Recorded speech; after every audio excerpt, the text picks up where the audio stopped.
అది పౌర్ణమి రాత్రి. చంద్రుడు బాగా వెలిగిపోతూ ఉన్నాడు. ఆకాశమంతా అద్దంలా చల్లగా ఉంది మరియు నక్షత్రాలు మెరుస్తున్నాయి. ఇదే నెలవంక సమయంలో మర్రి చెట్టు కింద కూర్చున్న ఒక యువకుడు మెడలో పుర్రెల హారాన్ని ధరించి ఎర్రటి వృత్తాకార కక్షలో తపస్సు చేస్తున్నాడు. అతను తపస్సులు ఎంతలా నిమగ్నమయ్యాడంటే అతని దగ్గర నుంచి ఒక నల్లటి నాగుపాము పోయిన శబ్దం కూడా అతనికి వినపడలేదు. అతను అలా మంత్రాన్ని వలిస్తున్నప్పుడు కొంత విరామం తీసుకున్నాడు. అప్పుడే అతని ముందు ఒక యక్షిని ప్రత్యక్షమైంది. 3 సంవత్సరాలుగా నన్ను తెలుసుకుని తపస్సు చేస్తున్నావు. ఇప్పుడు నేను నీ ముందు నించున్నాను. చెప్పు, నీకేం కావాలి? అజేయుడిగా అమరుడిగా ఉండాలనుకుంటున్నాను. నేను చిరంజీవిగా ఉండమని ఆ బ్రహ్మదేవుడు కూడా ఎవ్వరికీ వరమివ్వలేడు. నాలాంటి యక్షిని ఎలా ఇవ్వగలుగుతుంది? కాని మాయాశక్తులు ఉన్న ఈ యొక్క కత్తిని నేను నీకిస్తున్నాను. ఈ కత్తి నీ దగ్గర ఉండేదాకా నిన్ను ఎవరూ నాశనం చేయలేరు. యక్షిని వెళ్ళిపోగానే ఆ యువకుడి చేతిలో ఆ కత్తి దానంతటా అదే వచ్చింది. ఇక అతని కళ్ళు ఎర్రగా ఎరుపెక్కాయి. అందరికంటే శక్తిశాలి, అందరికంటే భయంకరమైన షికారి శంకర్! షికారి శంకర్!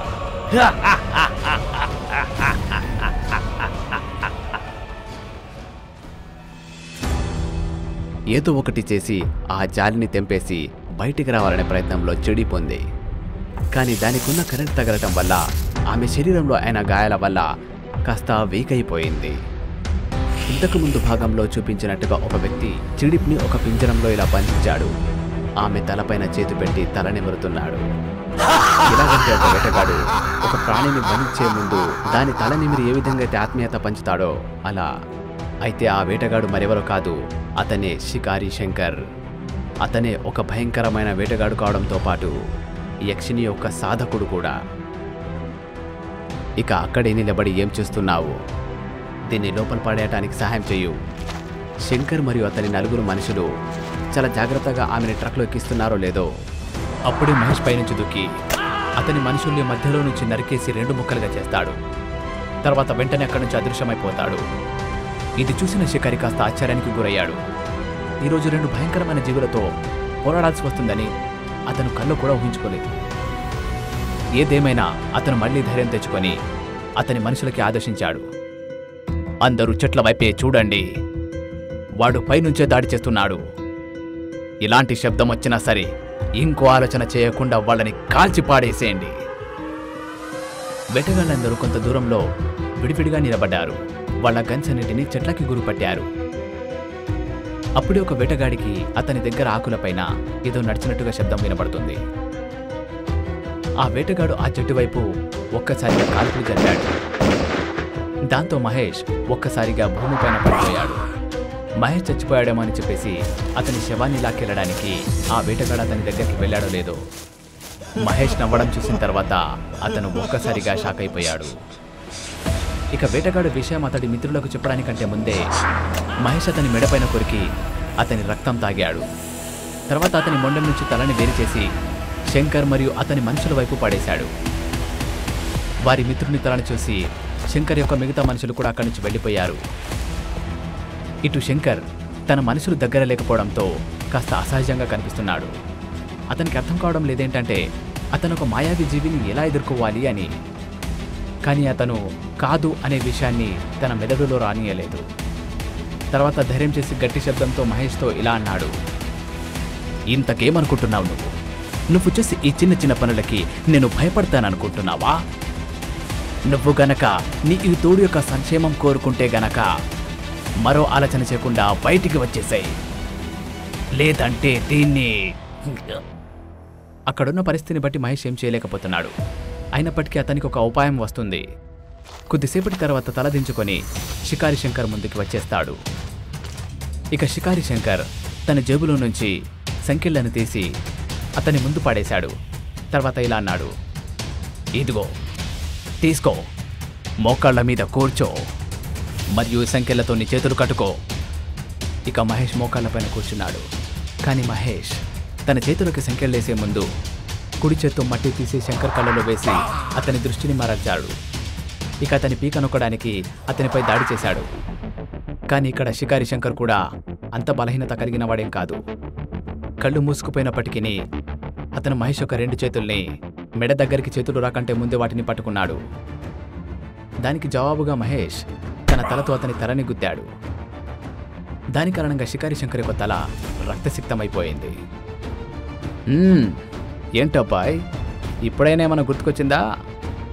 ఇక షికారి శంకర్ ఒక్కసారి మహేష్కి చూడగానే అతనికి ఏమీ చెప్పకుండా కేవలం గట్టిగా నవ్వుతూ ఉన్నాడు.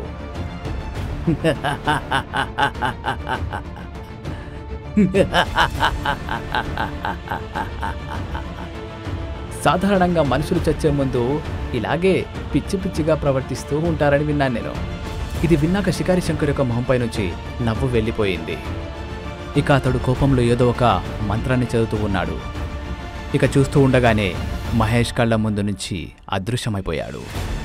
ఇక మహేష్ ఇప్పటివరకైతే అతను ధైర్యంగానే ఉన్నాడు. శంకర్ ఇలా అదృశ్యమైపోగానే ఆలోచనలో పడ్డాడు. మహేష్ నలువైపులా చూసినప్పటికీ అతనికి ఎంత దూరం చూసినా ఏమీ కనిపించడం లేదు. ఏం జరుగుతుందో అర్థమయ్యే లోపే అదృశ్యమైన షికారి శంకర్ అతని కుడికాలుని పట్టుకొని ఆ రోడ్డుపై నుంచి ఎక్కడికో అడవి లోపలికి అతన్ని ఈడ్చుకుంటూ తీసుకెళ్లిపోయాడు. మహేష్ తన ప్రాణాలు కాపాడుకోవడానికి తన గోళ్లని భూమిలో దించుతున్నాడు. పట్టుకున్న అతనికి పట్టు విడిచే వరకు అతను తన కాలిని భూమికేసి కొడుతూ ఉన్నాడు. ఇక పట్టు విడిచాక మహేష్ అక్కడి నుంచి చాలా వేగంగా పరిగెత్తాడు. కొద్దిసేపు అలాగే వేగంగా పరిగెత్తుకుంటూ వెళ్ళి ఒక పెద్ద వృక్షం దగ్గర దాక్కున్నాడు. ఇక ఇటు షికారి శంకర్ ఒక వృక్షం పైన నిలబడి ఉన్నాడు. తన నోటితో విజిల్ వాయిస్తూ మహేష్ని ఆట పట్టిస్తున్నాడు. ఏమైంది మిత్రమా? నువ్వైతే నన్ను చాలా భయపెట్టడానికి ప్రయత్నించావు కదా, ఇప్పుడు ఎక్కడికి వెళ్ళావు? ఇక మహేష్ ఒక మూలన దాక్కొని ఉన్నాడు. ఇక అతను వెంపైర్ కావడం వల్ల అతనికి చిన్నపాటి శబ్దం కూడా చాలా క్లియర్గా వినిపిస్తుంది. కొద్దిసేపు వేచి చూశాక అతనికి ఒక్క శబ్దం కూడా వినిపించకపోయేసరికి ప్రమాదం తప్పిందని భావించాడు. కాబట్టి మెల్లిమెల్లిగా పాక్కుంటూ ఆ అడవిలో నుంచి రోడ్డుపైకి వచ్చేశాడు. అతను అలా పాక్కుంటూ వచ్చి అప్పటికి కొద్దిసేపే అయ్యింది. అప్పుడే అతనికి తన వెనకాల ఎవరో ఎండిన ఆకులపైన అడుగుపెట్టినట్టుగా అతనికి శబ్దం వినిపించింది. ఇక అతను వెనక్కి తిరిగి చూస్తే అక్కడ ఎవరూ లేరు. కానీ ముందుకు తిరిగి చూస్తే అతని మొహంపై ఒక కత్తితో గట్టిగా దాడి జరిగింది. మహేష్ నొప్పితో బాధపడుతూ నేలపై పడుకున్నాడు. అతని మొహం మొత్తం రక్తసిక్తమైపోయింది. షికారి శంకర్ తన కత్తితో మహేష్ యొక్క రక్తాన్ని రుచి చూశాడు. తర్వాత ఛాతిపై కాలు పెట్టి ఇలా అంటున్నాడు, నేనేదో వెంపైర్ని అనుకుంటూ నువ్వంటున్నావు కదూ? ఇలాంటి వెంపైర్లకి చిన్న చిన్న దెబ్బలు త్వరగా మానిపోతాయి అనుకుంటున్నావు కదూ? కానీ ఈ గాయాలు తగ్గే అవకాశం లేదు. ఈ కత్తిని నాకు యక్షిణి వరంగా ఇచ్చింది. ఈ కత్తి నీలాంటి నర రాక్షసుల్ని నరికి పోగులు పెట్టగలదు. ఇక తన మాట చెప్పడం అయిపోయాక షికారి శంకర్ వెంపర్ మహేష్ చేతులకి సంకెళ్ళు వేసి అక్కడి నుంచి లాక్కెళ్ళిపోతూ ఉంటాడు. చిడిప్ని ఎక్కడైతే బంధించాడో అక్కడికి తీసుకెళ్తాడు. గాయపడ్డ మహేష్ని ఆమె దగ్గర పడేసి శంకర్ ట్రక్లో ఏదో వెతకటానికి వెళ్ళిపోయాడు. మహేష్ యొక్క ఈ స్థితిని చూసిన చిడిప్ భావోద్వేగానికి గురైంది. జాలీలో ఖైదీగా ఉన్న చిడిప్ కాలు చేతులు కొట్టుకుంటుంది. ఉండనివ్వు, నువ్వెంతగా కొట్టుకుంటే అంత నీకే కష్టంగా ఉంటుంది. నన్ను ఒక్కసారి దీంట్లో నుంచి విడుదల చేయి. మనిద్దరికి ఈ పరిస్థితి తెచ్చిన వాడిని నేను ప్రాణాలతో వదలను. ఇది కాని పని. అతనికి యక్షిని ఇచ్చిన వరంలో భాగంగా అతనికి ఎలాంటి కత్తి దొరికిందంటే దానివల్ల నా మొహమంతా ఇలా తయారైంది. అరే, నేను ఇది ముందే ఎందుకు ఆలోచించలేదు? రేష్మా, విను, నా వైపు చూడు. ఆ షికారి రాగానే నువ్వు అతని దృష్టిని మరల్చు. నువ్వేం చేయాలనుకుంటున్నావు మహేష్? మనమిద్దరం ఇక్కడి నుంచి సురక్షితంగా వెళ్ళిపోవడానికి ఒక ఉపాయం ఆలోచిస్తున్నాను. ఇలా చెప్పాక మహేష్ తన చేతుల్లో నుండి సంఖ్యలు తీయడానికి తన బొటనవేలుని డిస్లోకేట్ చేశాడు. ఇక అతను కుడి చేయి విడిపించుకోగానే ఎలాంటి శబ్దం చేయకుండా సైలెంట్గా ట్రక్ వెనకాలకి వెళుతూ ఉన్నాడు. ఎందుకంటే షికారి నుండి ఆ కత్తి లాక్కవడానికి. మహేష్ తెరిచి ఉంచిన ట్రక్ యొక్క డోర్ వద్దకు చేరుకున్నాడో లేదో అప్పుడు అతనికి లోపల నుండి ఒక వేటగాడి మాటలు వినబడుతున్నాయి. అప్పుడు అతను సహాయం కోసం అర్థిస్తూ ఉన్నాడు. ఇక మహేష్కి ఇది సరైన సమయం అనిపించింది. అందుకు అతను వెంటనే ట్రక్ లోపలికి వెళ్ళిపోయాడు. షికారి యొక్క కత్తిని లాక్కొని అతను తన గోళ్లతో షికారి గొంతును గాయపరిచాడు. ఇక వేరే ఆలోచన లేకపోవడంతో శంకర్ అక్కడే మంత్రాన్ని చదివాడు. వెంటనే అదృశ్యమైపోయాడు. చివరికి మహేష్ ఒక భయంకరమైన మరియు క్రూరమైన శత్రువుపై గెలిచాడు. మహేష్ కత్తి తీసుకుని ట్రక్ నుంచి బయటికి వచ్చేశాడు. ఆ కత్తితో అతని చిడిప్ యొక్క జాలిని తొలగించి ఆమెని బయటికి తీశాడు. చిడిప్ బాగా గాయపడిపోయి ఉంది. అందుకే మహేష్ ఆమెకి చేయించి సహాయం చేశాడు. మహేష్ మరియు చిడిప్ మెల్లిమెల్లిగా బంగళా వైపు వెళుతున్నారో లేదో అప్పుడే మహేష్కి అనుకోకుండా శ్వాసలో ఇబ్బంది కలిగింది. ఇక అతని ఛాతీ భాగం నుంచి రక్తం వస్తూ ఉంది. దాంతో అతని వస్త్రాలు ఎర్రగా మారిపోతూ ఉన్నాయి. ఇక షికారి శంకర్ని మహేష్ తన గోర్లతో కొట్టి అతనికి వెళ్ళిపోయేలా చేశాడు. కానీ అతను మళ్ళీ తిరిగి వచ్చాడు మరియు మహేష్ యొక్క ఛాతీ భాగం పైన ఒక పదునైన కట్టెతో గుచ్చేశాడు. ఇక ఇది సరిపోదు అనిపిస్తే అతను ఒక మంత్రాన్ని జపించాడు.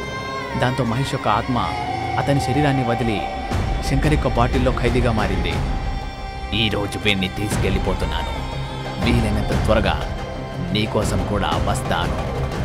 ఎందుకంటే మీ ఇద్దరి ఆత్మలతో మాత్రమే నేను అమరుణ్ణి కాగలను.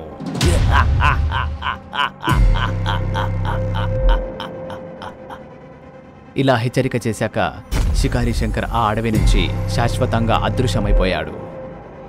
ఇక అక్కడ మహేష్ యొక్క శరీరాన్ని మాత్రమే వదిలేసి వెళ్ళిపోయాడు. దాన్ని చూసి చిడిప్ బాధతో ఏడుస్తూ ఉంది. అయితే చిడిప్ షికారి శంకర్ని పట్టుకోగలదా? ఆ బాటలో బందీగా ఉన్న మహేష్ యొక్క ఆత్మని చిడిప్ విడిపించగలదా? తర్వాత కథ తర్వాయి భాగంలో. ఇలాంటి భయంకరమైన కథలు మరిన్ని చూడాలనుకుంటే డూడు టీవీ తెలుగుకు సబ్స్క్రైబ్ చేసుకోండి.